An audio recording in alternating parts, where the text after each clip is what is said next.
I think one of the one of the challenges that a lot of C-level folks face, especially on the CIO part or CTO part, is I've got a lot of legacy systems, right? I've got a lot of technology debt that's out there. Mm-hmm. So, from your experience as a CIO or a CTO that's looking at a lot of technology debt, what are some of those first things that you think they should be thinking about for how can I unwind some of the 20, 30, 40 years worth of legacy debt that I've got in front of me? Well, when you look at, our legacy, we're always building new things and they eventually become things that we have to support. So the first question is when you look at your portfolio, when you think about where transformation is taking the organization, the last thing you really want to do is say, I'm going to lift and shift 30, 40 applications, put a nice, nice UI on it. Maybe it operates a little bit faster. Maybe it's easier to work with the mobile experience, but I just transitioned that workflow. I didn't transform it. I'm just doing the same thing a little bit more efficiently. When we talk about transformation, we're talking about going from all the way from how we sell our product, how we market it, what that product is and how it's quickly evolving, how we're supporting it once it's out in market, how we're bringing feedback from all those constituents back to the entire organization, what analytics we're capturing around it.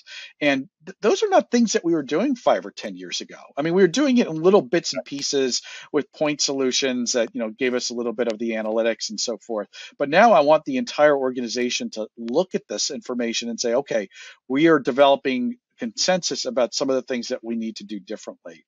So that's, when I think about that, I think about when I think about what we're doing in transformation, it's all about bringing those ecosystems together.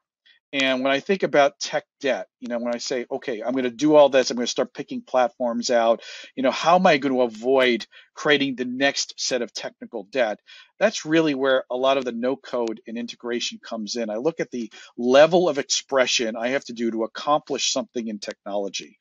And I talk about that in my recent book, Digital Trailblazer. So one technology, thousands of lines of code to generate a bar chart that looked like Lotus 123 from 25 years ago.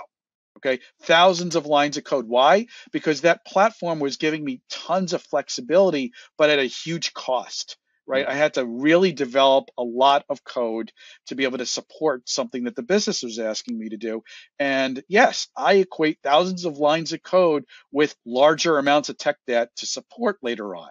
Right? Somebody's got to read all that code, understand it. I got to have testing strategies around it. I have to have documentation around it.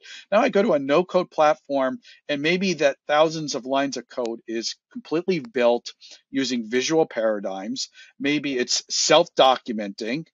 It's easy to update very quickly and test those updates. I can sandbox some of the testing to see what's working out there. These are some of the things I'm looking to do.